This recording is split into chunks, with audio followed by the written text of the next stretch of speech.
Bonjour. Chapitre 34.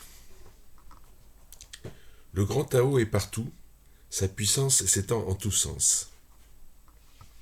Alors ça, si on n'en était pas encore persuadé, on s'aperçoit que le grand Tao, c'est le tout, c'est donc le Dieu omnipotent, omniprésent, en tout, c'est-à-dire dans tous les objets, dans tous les êtres vivants, sur la terre comme au ciel. Le grand Tao est partout. Sa puissance s'étend en tous sens. Donc, si le grand Tao est partout, le grand Tao est aussi en moi, il est aussi en vous. Et donc, il est possible d'y avoir accès depuis le corps d'un être humain. Et ça, c'est tout de même assez fantastique, parce que Lao Tse préconise de s'unir au Tao, et donc de devenir le Tao. Une partie du Tao, en tout cas. Mais l'essence de l'être humain n'est autre que celle du Tao. Les 10 000 êtres comptent sur lui pour naître et vivre, et il ne les déçoit pas. Donc, le grand Tao, c'est ce qui fait naître les êtres, et la vie, c'est le grand Tao. Le grand Tao, c'est le mouvement de la vie. Et il ne les déçoit pas. Son œuvre étant accomplie, il ne se l'attribue pas. Donc, ce qu'il y a de remarquable, c'est que le Tao fait naître les hommes, fait naître les êtres humains, les êtres vivants, sans se réclamer être l'auteur. Et donc, il ne s'attribue pas le mérite d'avoir fait naître tous ces êtres vivants. En effet, le Tao, je suppose que si vous m'écoutez, vous en avez peut-être entendu parler par Lao Tse, mais le Tao ne s'est jamais lui-même défini comme étant le Tao. Dieu ne se déclare pas. Il faut être très perspicace, avoir travaillé énormément l'humilité pour commencer à approcher Dieu et approcher le Tao. Donc son œuvre accomplie, il ne se l'attribue pas. On n'en entend pas parler. Et pourtant, c'est lui qui fait tout. Il nourrit les 10 000 êtres avec amour sans les traiter en maîtres. Donc il nourrit les 10 000 êtres avec amour sans les traiter en maîtres. En effet, c'est lui qui gère la vie de tous les êtres, c'est lui qui est aux commandes, on peut dire, sans se faire remarquer comme étant aux commandes, justement. Donc sans les traiter en maîtres. Et c'est ça qui est remarquable, c'est que moi j'essaye de comprendre ce que veut Dieu, et il ne veut rien. Il ne veut rien. Il ne traite pas en maître. Il ne nous impose rien. Sauf peut-être un certain retour à l'équilibre. Et si on va à l'encontre, eh bien on va à l'encontre du Tao et on s'expose au danger d'aller à l'encontre du Tao. C'est-à-dire d'aller à l'encontre du retour à l'équilibre. Étant éternellement sans désir, on pourrait l'appeler petit. Alors effectivement, il est sans désir.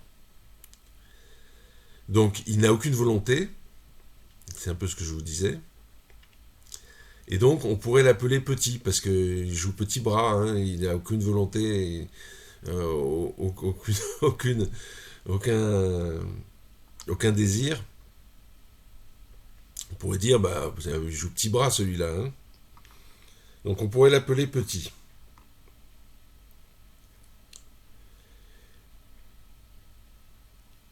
Voilà. Mais les 10 000 êtres dépendent de lui, bien qu'il ne les traite pas en maître. Donc on pourrait l'appeler petit, mais c'est quand même du Tao que l'on dépend, c'est de Dieu que l'on dépend, du tout, on dépend du tout. Et ceci, bien qu'il ne les traite pas en maîtres. Donc effectivement, Dieu, le Tao, ne nous impose rien. On peut l'appeler grand, puisque c'est lui qui s'occupe du tout. C'est lui qui s'occupe de tout, du tout. On peut donc l'appeler grand, dit Lao Tse. Voilà pourquoi le saint homme, jusqu'à la fin, ne se considère pas comme grand. Donc voilà pourquoi le saint homme, jusqu'à la fin, ne se considère pas comme grand. Il fait comme le Tao, le saint homme. Il se contente de suivre le Tao. Ainsi peut-il accomplir sa grandeur. Alors il fait comme le Tao, et comme le Tao, il peut être considéré comme grand. C'est la discrétion, on peut parler de la discrétion du Tao, la discrétion du saint homme lui permet d'accomplir sa grandeur. C'est-à-dire qu'il fait des choses qui vont dans le sens du Tao, et donc ce sont de grandes choses, parce qu'elles ne vont pas à la destruction. Chapitre 35. Attachez-vous à la grande idée et le monde avancera. Alors la grande idée c'est quoi ? La grande idée c'est le Tao. Attachez-vous au Tao et le monde avancera. Pourquoi ? Parce qu'il retournera à l'équilibre, et l'équilibre c'est le but ultime de la vie. Il avancera sans peine, dans la paix, la sérénité et l'abondance. Donc si on s'attache au Tao, le monde avancera sans peine, puisqu'on va dans le sens de l'équilibre et qu'on ne va pas contre ce sens, donc sans peine. Dans la paix, l'équilibre c'est la paix, la sérénité, la paix va avec la sérénité, et l'abondance.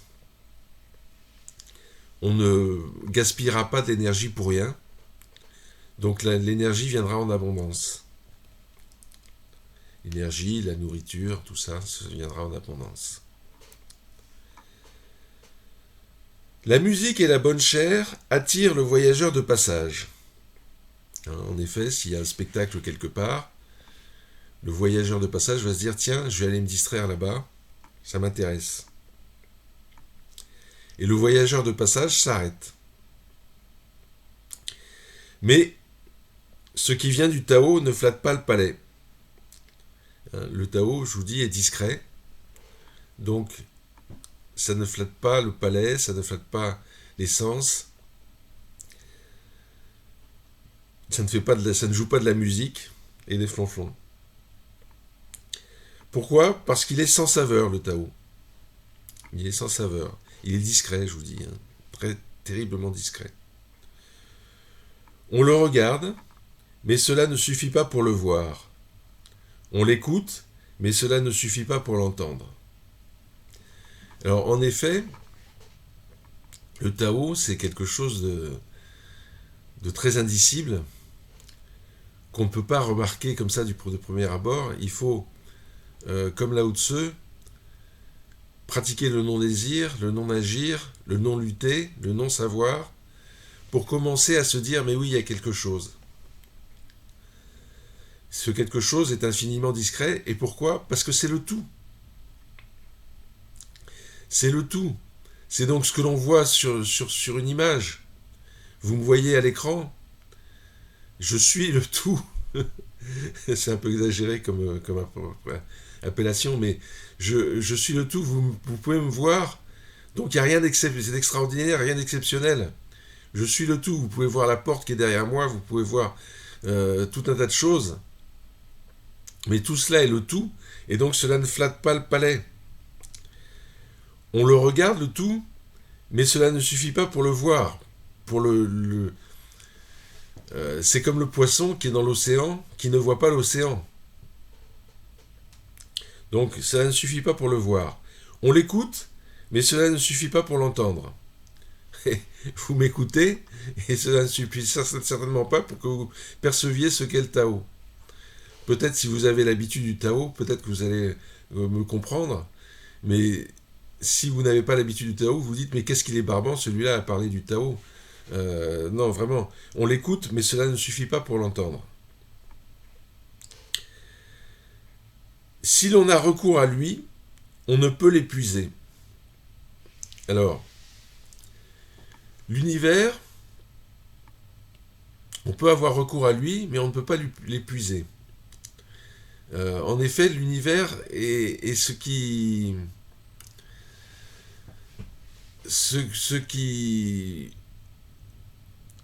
gère toute chose. C'est la mécanique céleste de toute chose. Et cette mécanique fonctionne sans apport d'énergie. C'est ça qui est extraordinaire, c'est que cette mécanique fonctionne avec un rendement de 100%. Si on parle de façon physique, on pourrait dire que c'est le moteur universel. Mais on sait bien que le moteur universel n'existe pas, sauf peut-être justement l'univers. Et l'univers s'use sans s'épuiser. Alors que si j'utilise un moteur, je vais être obligé de lui amener de l'énergie et on va consommer de l'énergie, consommer du carburant, consommer de l'électricité, on va consommer de l'énergie pour faire tourner ce moteur. Alors que le moteur universel, le moteur du Tao, eh bien, si on a recours à lui, on ne peut l'épuiser. C'est ça qui est de magique avec l'univers. C'est que on prend quelque part et il se recrée quelque chose de l'autre côté. C'est sans fin. C'est le moteur sans fin. Chapitre 36. Ce que l'on veut contracter, c'était nécessairement déployer. Ce que l'on veut affaiblir, c'était nécessairement fortifier. Ce que l'on veut appauvrir, avait nécessairement prospéré. Ce que l'on veut ravir avait nécessairement été acquis. Cela s'appelle une lumière cachée. Ce que l'on veut contracter, c'était nécessairement déployer. Alors, effectivement, si je veux froisser une feuille, la feuille était nécessairement déployée avant que je la froisse. Donc, il y a des choses comme ça qui sont indispensables, qui sont nécessaires avant que l'on agisse. Ce que l'on veut affaiblir, c'était nécessairement fortifier.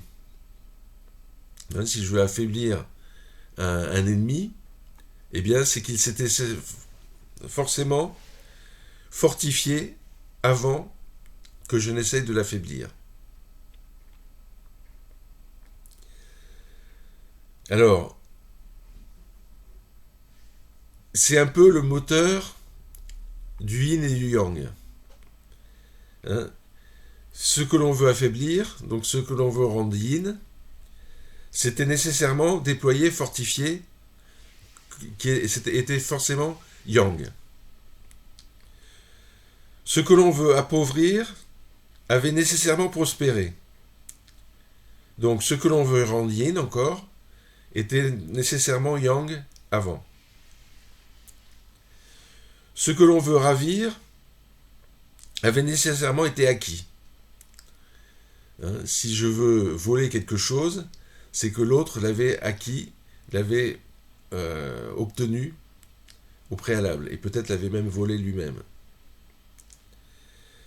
Lao Tzu nous dit que tout cela, s'appelle une lumière cachée.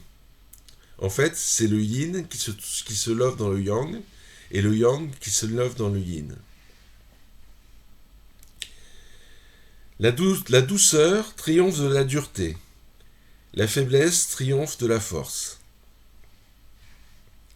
Alors, ce qui nous ajoute ici, Lao Tzu, c'est qu'il y a des choses qui sont préalablement plus fortes que les unes que les autres. et notamment ceci à cause du Tao. La douceur triomphe de la dureté. Donc le Tao, qui agit avec douceur, l'emporte sur la force, qui agit de façon excessive. La faiblesse, pareil, triomphe de la force. La faiblesse triomphe de la force. On peut prendre par exemple l'exemple d'un nourrisson qui attendrit le regard et qui va même attendrir le regard d'un homme très fort qui va le prendre dans ses bras et le cajoler. La faiblesse triomphe de la force. Il ne faut pas que le poisson sorte des profondeurs aquatiques. Alors, le poisson est bien dans son élément. Il ne faut pas qu'il sorte parce qu'il va mourir. Les sources de profit du royaume ne doivent pas être révélées aux hommes. Alors, en effet, pour qu'un royaume se développe naturellement et sans effort et sans utiliser la force, il faut que les sources de profit du royaume, donc les matières premières, ce que l'on récolte dans les mines, ne doivent pas être révélées aux hommes, parce que sinon on va attirer les convoitises, et donc le royaume ne sera pas en paix. Alors chapitre 37, le Tao est éternellement sans agir, cependant tout est fait par lui. Donc encore la même idée, sauf que le Tao, donc je vous dis, c'est le retour à l'équilibre, donc il est éternellement sans agir, cependant tout est fait par lui. Et cependant c'est le grand tout, et c'est cette espèce de moteur universel qui fait la majorité des choses, et il est éternellement sans agir, il ne dépense pas d'énergie. Si les rois et les princes pouvaient le suivre, les 10 000 êtres se transformeraient d'eux-mêmes. Donc si les rois et les princes pouvaient suivre le Tao, les 10 000 êtres se transformeraient d'eux-mêmes. Alors en effet, le Tao, c'est le mouvement universel, comme j'ai dit, c'est le mouvement de retour à l'équilibre, c'est le mouvement naturel. Et donc si on suit le Tao, si les maîtres du monde suivent le Tao, eh bien les gens, vous comme moi, on va se mettre à suivre le Tao de façon naturelle. Donc si les rois et les princes pouvaient le suivre, les 10 000 êtres se transformeraient d'eux-mêmes. Donc naturellement, on va suivre le Tao et on va se transformer. Une fois transformés, s'ils voulaient agir, je les maintiendrai dans une rectitude grâce à la simplicité sans nom. Donc, les gens se transformeraient d'eux-mêmes, donc suivraient le Tao, et une fois transformés, s'ils se disaient, bah tiens, moi j'ai acquis de la force, je vais l'utiliser, je les maintiendrai dans la rectitude grâce à la simplicité sans nom. Alors en effet, le Tao est simple, c'est, comme dit Lao Tzu, la simplicité sans nom, et si on use de la simplicité, eh bien on va attirer le regard, parce qu'on s'est dit, bon sang, mais c'était évident, c'était ce qu'il y avait de tout simple à faire. Et il dit, Lao Tzu, qu'il maintiendra les gens dans la rectitude.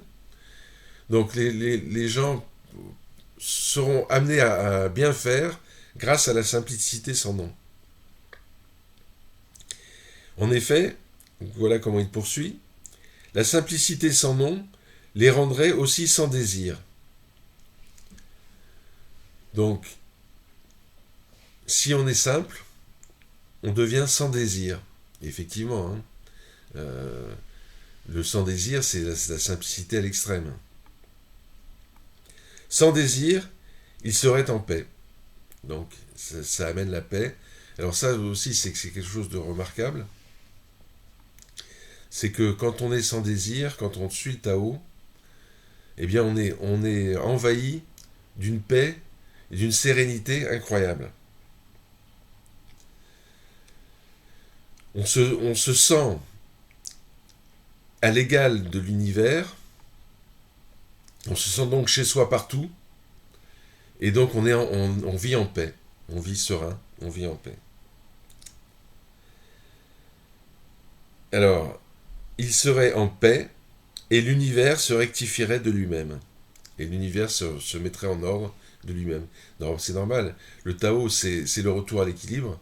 Donc, l'univers reviendrait à l'équilibre, retournerait à l'équilibre. Les Poutines rentreraient chez eux. Les Ukrainiens pourraient vivre en paix. Et l'univers se rectifierait de lui-même. Il est clair que Poutine ne suit pas le Tao. Chapitre 38. La suprême vertu est sans vertu. C'est pourquoi elle est la vertu. La suprême vertu est sans vertu, c'est pourquoi elle est la vertu. Vous savez que Lao Tse oppose les vertus morales, les diverses petites vertus, à la grande vertu qui est celle de suivre le Tao, celle du retour à l'équilibre. Donc la suprême vertu, celle du Tao, est sans vertu. Elle ne se targue pas d'avoir des vertus, elle n'est pas orgueilleuse. C'est pourquoi elle est la vertu. C'est pourquoi parce que sans orgueil, on devient naturellement vertueux. La vertu inférieure est attachée aux vertus. C'est pourquoi elle n'est pas la vertu. Donc la vertu inférieure, donc la morale, est attachée aux diverses vertus. Tu agiras bien, tu seras bien comme il faut. Tu seras, comment on pourrait dire, tu seras bon, tu seras bien intentionné, etc. Donc la vertu inférieure est attachée aux vertus. C'est pourquoi elle n'est pas la vertu, dit Lao Tse. Alors il ajoute, la suprême vertu n'agit pas et n'a pas de raison d'agir. Donc la suprême vertu suit le Tao et donc est sans agir. La vertu inférieure agit par elle-même. La vertu inférieure, donc par exemple, la bonté et l'équité, la justice, agit par elle-même. La justice, effectivement, les juges agissent par eux-mêmes, ils suivent la loi, et donc elles agissent par elles-mêmes. Elle a des motifs pour agir. Les lois sont les motifs de la justice. L'humanité supérieure agit par elle-même sans mobile. Alors, au contraire, l'humanité supérieure, donc celle qui suit le Tao, agit par elle-même sans mobile. Donc, revient par elle-même à l'équilibre et agit sans mobile. Il n'y a pas besoin de mobile pour revenir à l'équilibre. L'équité supérieure agit par elle-même avec des raisons pour agir. Donc, c'est pareil, l'équité supérieure agit et sans mobile.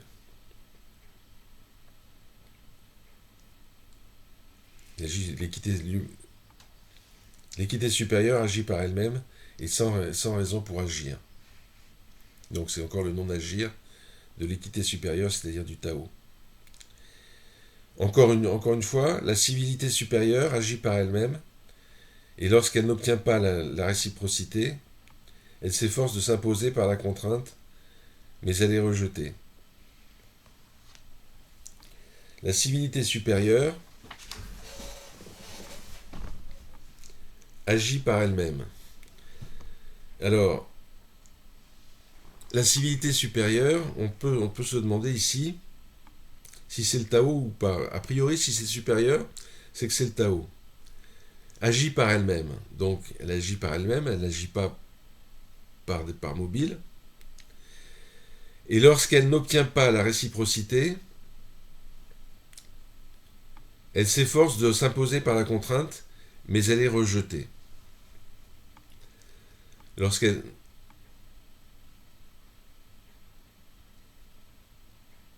Donc, ceux qui s'imposent par la contrainte sont rejetés.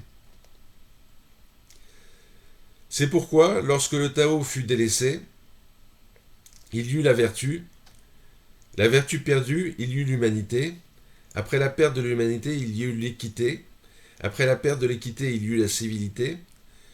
Or, la civilité, n'étant que l'apparence de la droiture et de la sincérité, elle est cause de désordre. Donc là, c'est pas la première fois, et ce sera pas la dernière, que Lao Tse nous fait une dégénérescence de l'humanité. C'est pourquoi, lorsque le Tao fut délaissé, donc lorsqu'on se fia à autre chose que le Tao, il y eut la vertu. Donc après le Tao, en dessous du Tao, c'est la vertu. La vertu, c'est pas les vertus. Donc c'est encore quelque chose de relativement bon selon Lao Tse. La vertu perdue, il y eut l'humanité.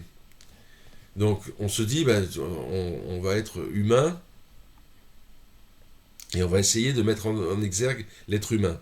Donc c'est encore une noble cause. Après la perte de l'humanité, il y eut l'équité. Eh bien, on se dit, on va faire des lois et on va rendre les choses équitables après l'humanité. Après la perte des lois et de l'équité, il y eut la civilité. Bon, non seulement on va faire des lois, mais on va agir de façon civile, c'est-à-dire qu'on va appliquer les lois dans la société civile, et on va agir avec civilité. Or, la civilité n'étant que l'apparence de la droiture et de la sincérité, elle est cause de désordre. Et la civilité, c'est déjà la décadence. Et elle n'est qu'apparence de droiture et de sincérité, parce que les lois humaines, ne sont pas la loi du Tao, ne sont pas l'équilibre, et par exemple, elles favorisent les riches au détriment des pauvres. Et donc, elle est cause de désordre, la civilité. On poursuit. Le savoir n'est qu'ornement du Tao et commencement de l'erreur. C'est pourquoi le sage s'attache au réel et rejette les apparences. Il s'intéresse aux fruits plutôt qu'à la fleur, il laisse ceci et saisit cela. Le savoir n'est qu'ornement du Tao. Alors, en effet, le savoir, qu'est-ce que c'est que le savoir ? C'est engranger dans sa mémoire tout un tas de choses savantes, tout un tas de choses qu'il est bon de connaître pour vivre. Et même plus que ce qu'il est bon de connaître. La mémoire, c'est notre cerveau reptilien. Excusez-moi, je pensais à l'autre. Non, la mémoire, c'est notre cortex. C'est notre cortex. Et le savoir est donc siège dans notre cortex. Et notre cortex n'est là que pour faire joli, parce que c'est la mémoire, c'est pas l'instant présent. Ce qui est régi par l'instant présent, ce qui nous inculque l'instant présent dans notre cerveau, c'est le cerveau central. C'est le cerveau reptilien. C'est lui qui me dit ce que je pense que je devrais vous dire à l'instant précis. Lorsque je vous parle de choses, je ne fais pas appel à mon savoir, à mon cortex. Et donc, c'est ainsi que je vous parle de façon parfois erratique, Mais j'essaye de ne pas utiliser mon cerveau reptilien, mon... Ah, décidément. J'essaie de ne pas faire appel à mon cortex pour vous parler. Je ne me sers que de mon cerveau reptilien. Le cortex, c'est quoi? C'est engranger de la mémoire, essayer de réfléchir dans cette mémoire. C'est donc un, c'est donc un savoir, et c'est donc un ornement du cerveau reptilien. C'est donc, le savoir n'est qu'ornement du Tao. Le savoir n'est qu'ornement du Tao.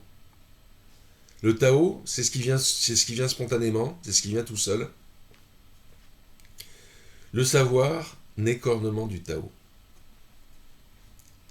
Et le savoir, donc, Lao Tzu nous dit par ailleurs que le saint homme fait du non-savoir son étude.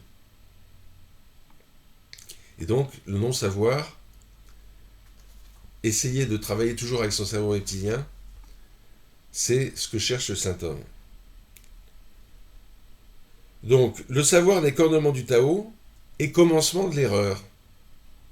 En effet, si on est dans le savoir, on n'est plus dans l'instant présent, donc on commence à partir sur un chemin erroné, le réel n'étant que l'instant présent. L'ornement du Tao, donc le savoir, est commencement de l'erreur. C'est pourquoi le sage s'attache au réel et rejette les apparences. Ben, c'est ce que je viens de vous dire. Hein. Le sage s'attache au réel, donc à l'instant présent, donc au cerveau reptilien, et il rejette les apparences du mental, en se disant oh, j'aimerais bien faire ça ce soir. Oui, mais c'est ce soir. Ce soir, il n'est pas encore question d'y penser. Le sage s'attache au réel et rejette les apparences. Il s'intéresse aux fruits plutôt qu'à la fleur. Le fruit, c'est l'instant présent. C'est ce que nous apporte le Tao. C'est ce que nous apporte Dieu. Il est là, il est présent. Il nous apporte tout ça à l'instant. Et c'est bien suffisant pour remplir notre vie. Donc, il s'intéresse aux fruits plutôt qu'à la fleur. Il laisse ceci et saisit cela. Alors encore une de ces petites remarques de Lao Tzu que j'adore. Il laisse ceci et saisit cela. Donc, il vit dans l'instant présent. Merci.